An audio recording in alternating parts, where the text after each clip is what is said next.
this is a tough one.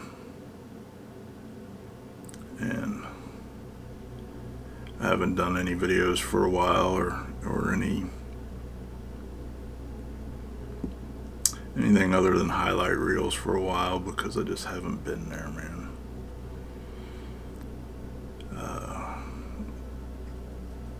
The last few years been rough, but it's the last like 5 or 6 months.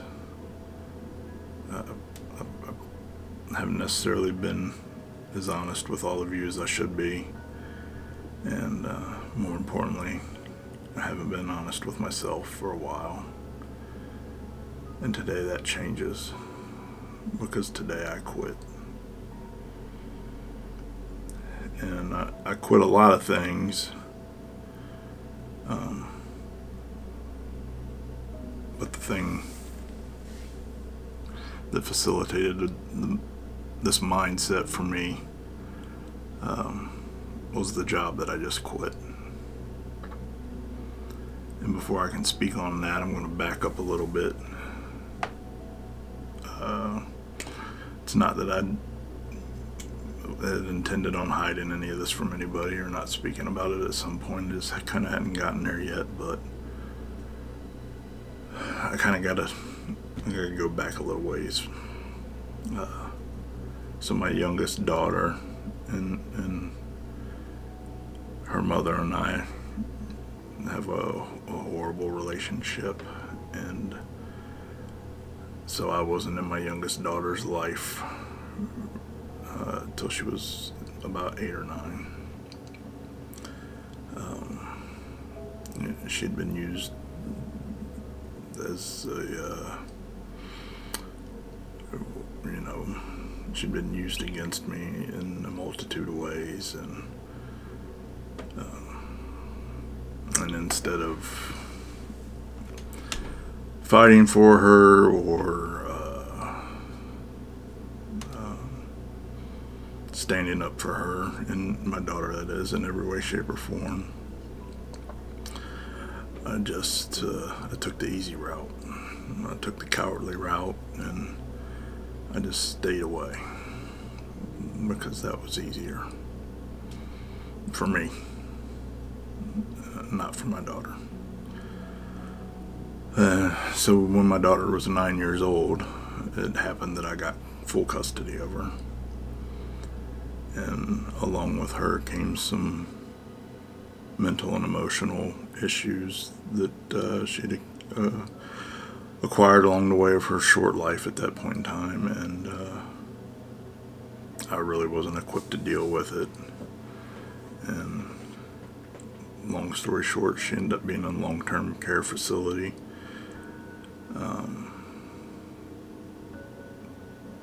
And at that point, I was working from home.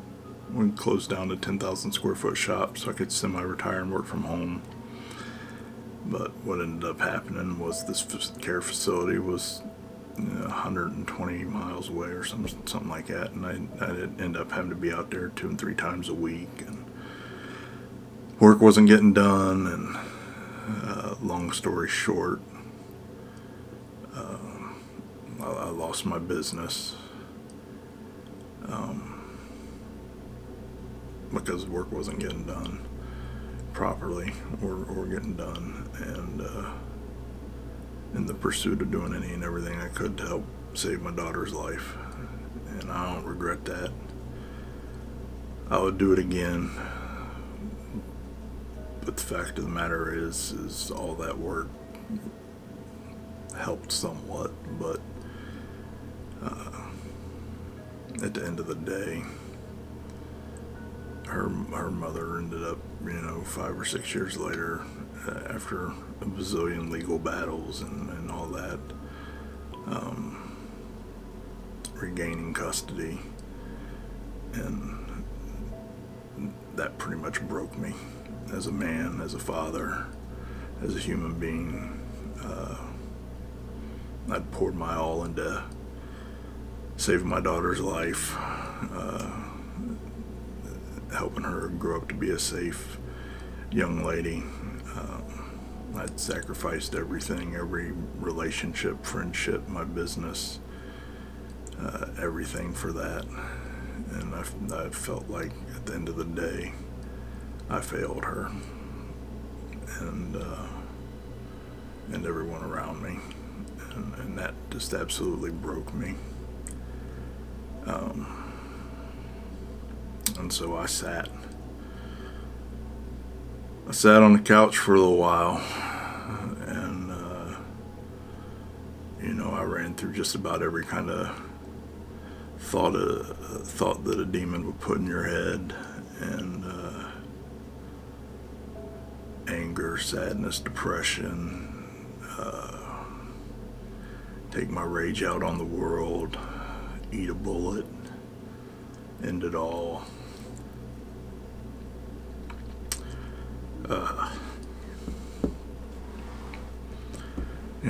Whatever. Was absolutely lost. And I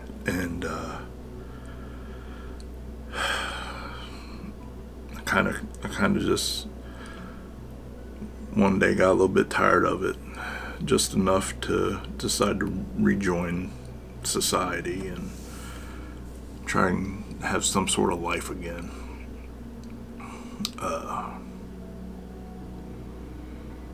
And so I went out into the world to get a job, and I found one from a former customer of ours, and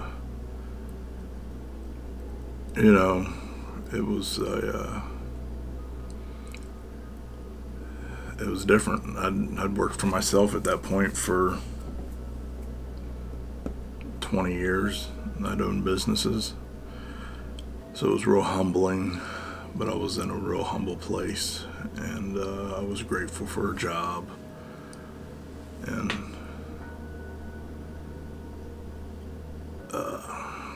I went there expecting to contribute everything I had to contribute. All the knowledge I have, all the skills I have to contribute and make, do my part to help make this company's, do my part to help make it a better place, turn out a better product, etc.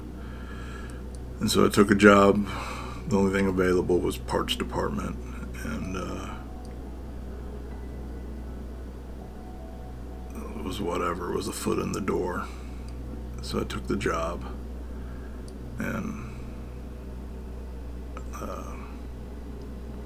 it was hourly. It was a lower hourly rate than what I wanted, but I was promised they'd make it up to me on bonuses, and I believed that, and that never happened. And it was, that was a substantial amount, but I kept faith in it that it would all work out and God would take care of me, and at some point it would all wash out right. And but I wasn't there too long, and I started getting lessons in patience, and but also, man, those lessons in patience just chipped away at my soul. And I was there maybe a month and a half, and I'd sent we got an order of plywood in, which was a skid with 30 or 40 sheets on it. And I'd sent a subordinate back. The plywood rack was blocked by a vehicle that was being worked on, so I'd sent a subordinate back to ask the shop foreman,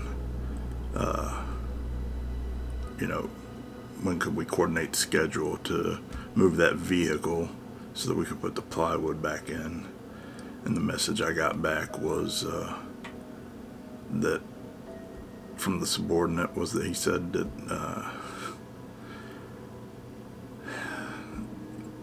that he's not going to do that lazy son of a bitch's job for him, and that if he wants to put the plywood in there, he can do it himself.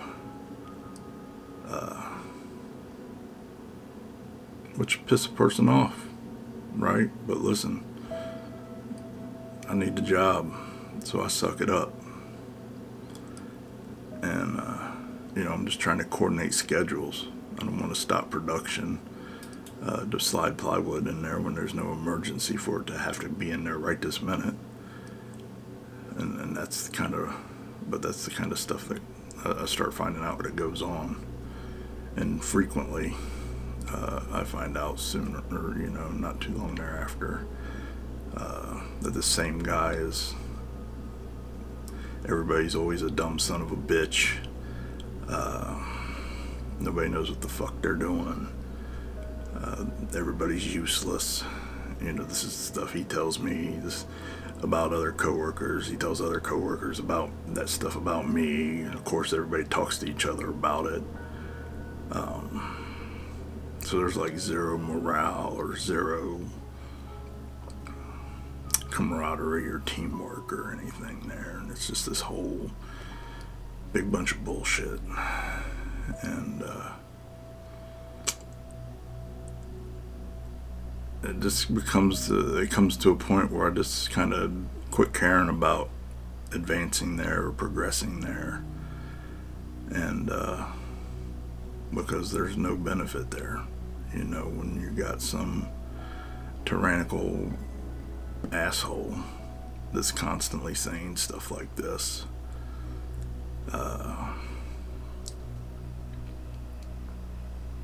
there's never going to be any progress. And, I'd clapped back at him several times, and we'd have meetings, and it always got turned around into I was the bad guy for defending myself and how he's trying. But listen, there is no he's trying. You're either a leader or you're not. You're either a decent human being or you're not. Period. There is no trying in a leadership role. So eventually I just took the stance of I need a paycheck and I need to get my life together. And so I just decided I'd just hide in the parts department. And if I'm out of sight, I'm out of mind. If I don't go out on the floor much, and we don't cross paths, we won't have conflicts. And it just turned into a miserable existence for me. I'm someone that has to work with my hands. I'm someone that has to build stuff, that has to create, that has to make things. And checking boxes in and shipping boxes out and handing parts to guys is just not what I'm built for. It is an important job. Those vehicles don't get done without parts, but that's not what I'm built for. I'm built for more.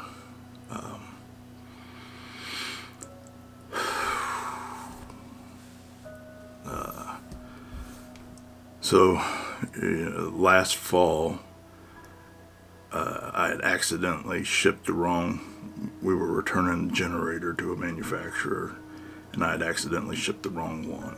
It was a careless mistake on my part, completely and totally. Absolutely 100% my fault on that one. Take the responsibility to blame. My heart wasn't in it, but I was doing that job lazily. I just didn't care. I was so defeated again. And I'm trying to stay in the fight, and I'm trying to live, and I'm trying to find myself, and that place just isn't it for me. At that point in time, I couldn't see it, but I found the lesson.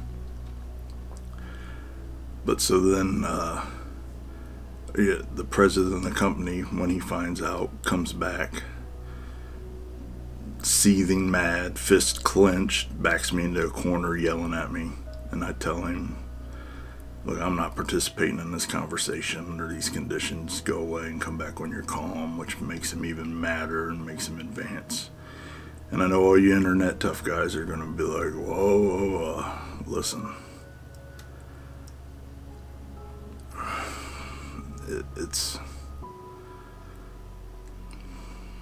I'm not new to violence.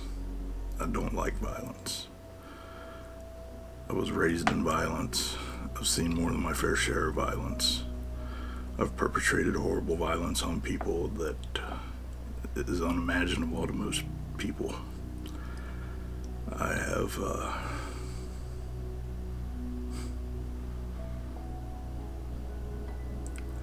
the thing about real violence is when you have to live with inflicting real violence on people, or live with the violence that you've inflicted on people that is severe. It's not glamorous like on the television. It's not cool. And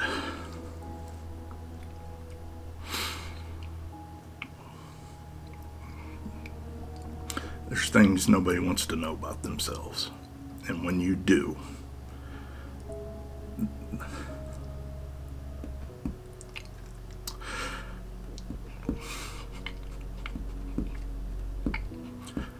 there's just cans you don't want to open. There's stuff that just needs to be locked away.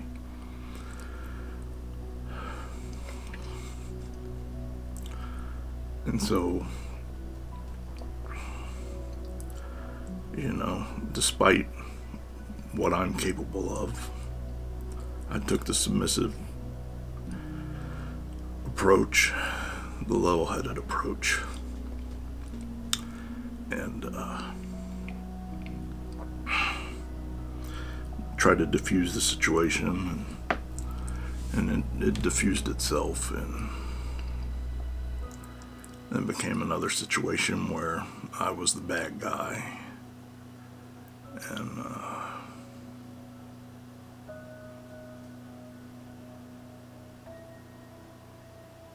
I just quit caring about that place after that.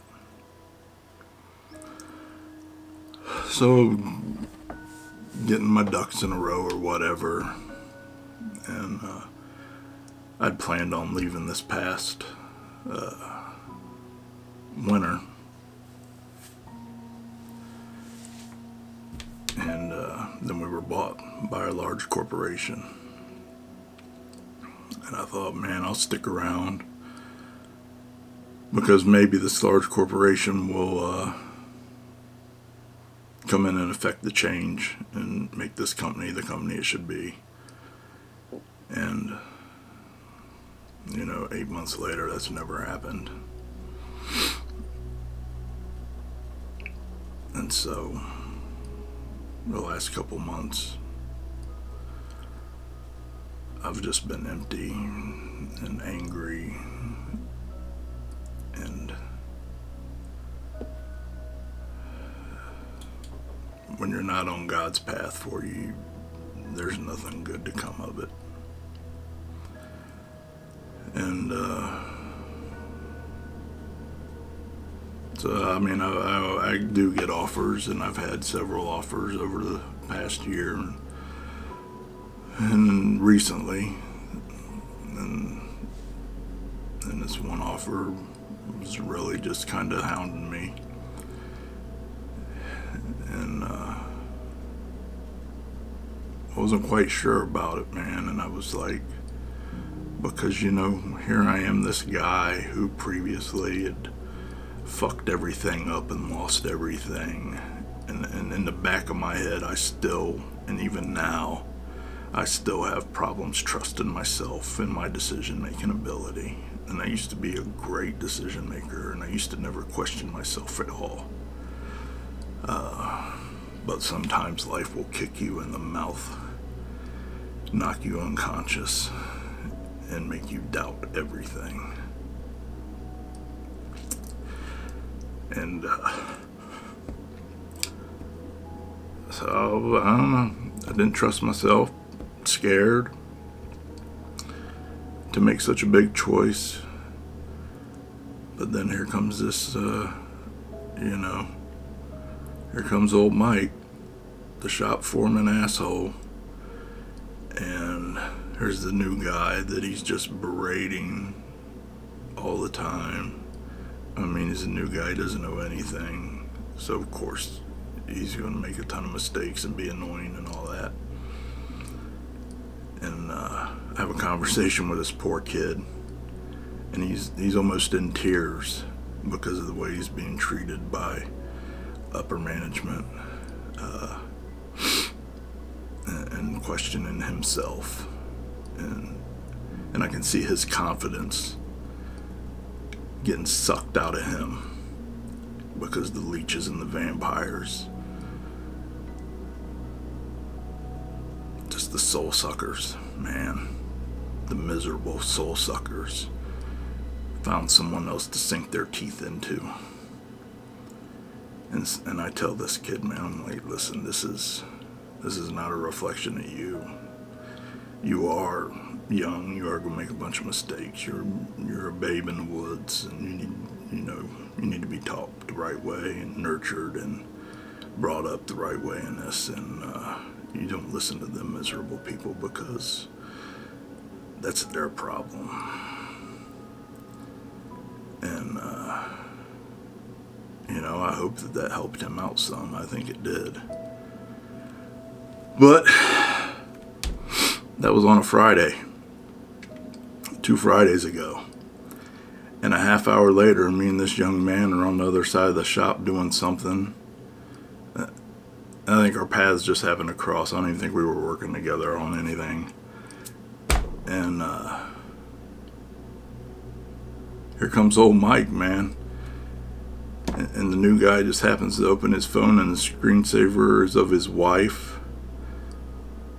And dumbass Mike says, he's like, yo, is that your old lady? I'm not one to compliment someone's wife, but your old lady's hotter than hell.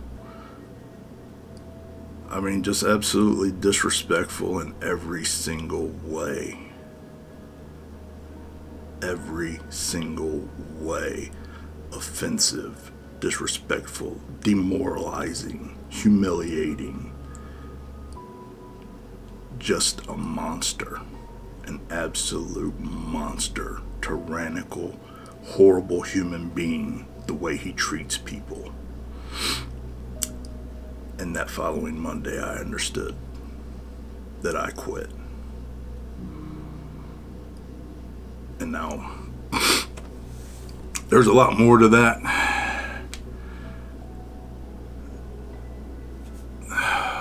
And I can't just read off, I can't just go off the hip on this. So I had to write it down, which I don't normally do on these. And I hope you guys stay with me on this. And I'm sorry it's taken so long. But man, there's just a lot to unpack for us to get here. And I just want you to know that it's okay to quit. It's okay to stand up for yourself, to stand up for others, and to do the right thing. And if that means quitting,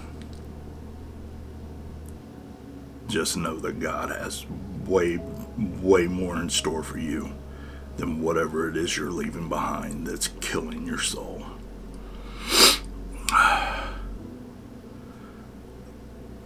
I'm not a great reader. I'm not a great speaker, so just bear with me. But I quit. Has always had a negative connotation. It's often associated with giving up, failure, lack of discipline. But what if we spin it around and use it as an empowering tool to let go of the things that no longer serve us? What if we choose to quit living a life that doesn't align with our values, beliefs, and aspirations? What if we decide...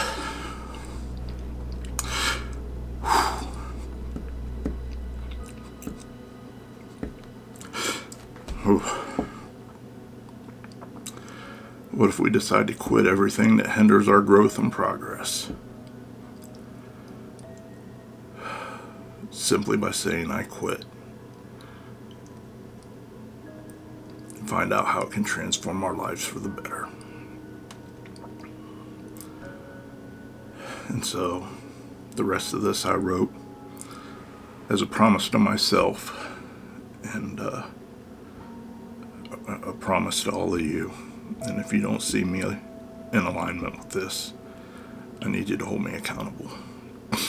And maybe, hopefully, there's something in here for you too. I promise to quit living a fake life. Living a fake life is exhausting, draining, and unfulfilling. Sometimes we do it because we want to fit in or impress others or avoid rejection, or because simply it's the easiest choice. But the price we pay for it is far too high. We lose touch with who we are, what we want, what we stand for.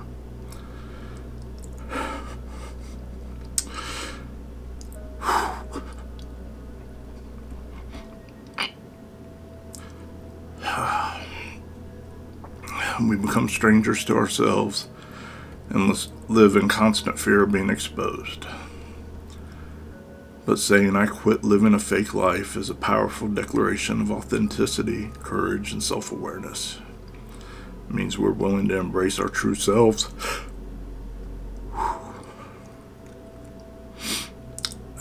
defects and all, show up in the world as we are and not as we think others want us to be. I quit accepting other people's bullshit. Accepting other people's bullshit is a slippery slope that leads nowhere but to misery and resentment. We do it because we don't want to make waves, hurt feelings, or rock the boat. But the truth is, by doing so, we enable their toxic behavior, compromise our boundaries, and betray our values. Saying I quit accepting other people's bullshit is a bold stand for our self-respect, dignity, and integrity. It means we're not willing to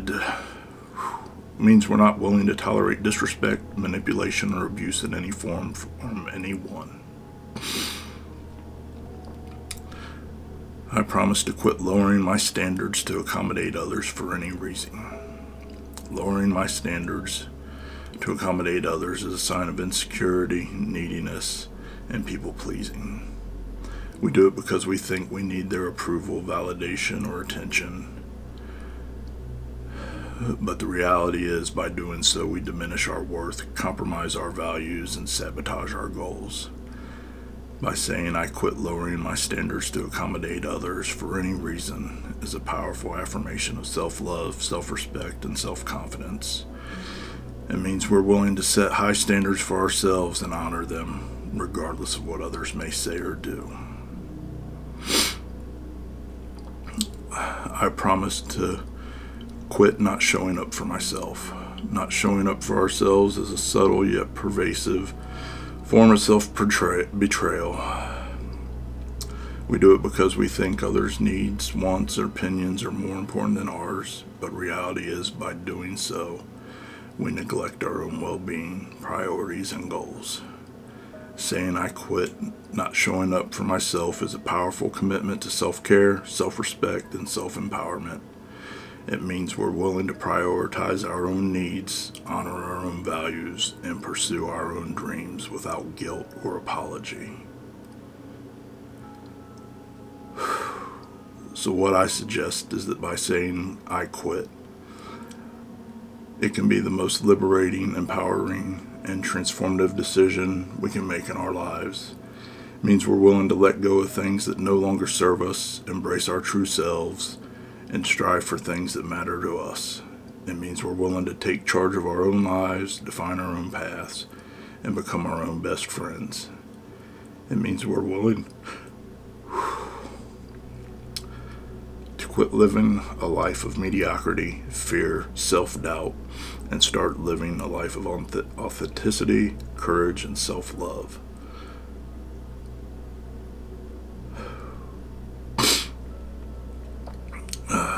So I hope that you'll join me on this journey of saying I quit. I hope that you'll start being true to yourself.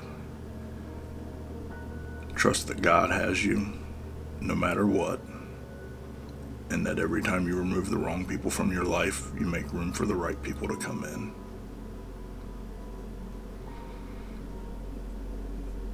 I've closed this chapter in my heart, and the positive takeaways from this is I've learned a lot of patience. I've learned about giving others grace, and I've learned how to be a better leader. and what it means to fulfill a leadership role.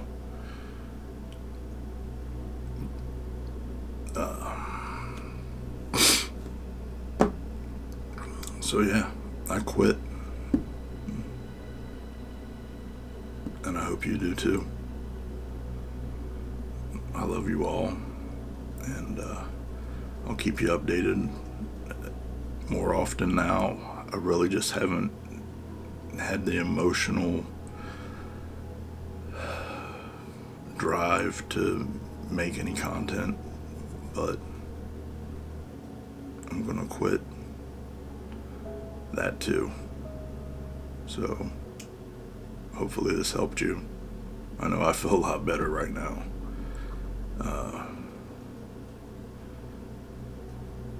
And yeah, I quit.